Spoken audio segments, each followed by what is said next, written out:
দেশে গত ২৪ ঘণ্টায় করোনা ভাইরাস শনাক্ত হয়েছে আরও ৪০ জন। এ নিয়ে মোট আক্রান্ত রোগীর সংখ্যা দাঁড়িয়েছে ২০,৪৬,৯০১ জনে। এ সময়ের মধ্যে করোনায় আক্রান্ত হয়ে মৃত্যুর তথ্য পাওয়া যায়নি।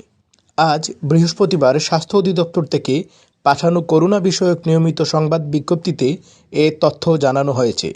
বিজ্ঞপ্তিতে বলা হয়, দেশে গত ২৪ ঘণ্টায় করোনা থেকে সুস্থ হয়েছেন ৪৪ জন।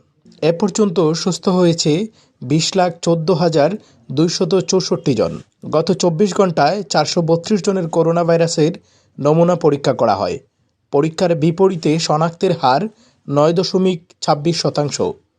এ পর্যন্ত মোট শনাক্তের হার ১৩.০৯%। ২০২০ সালের ৮ মার্চ দেশে প্রথম ৩ জনের দেহে করোনা ভাইরাস শনাক্ত করা হয়। এর ১০ দিন পরে ওই বছরের ১৮ মার্চ এ ভাইরাসে আক্রান্ত হয়ে প্রথম একজনের মৃত্যু হয়।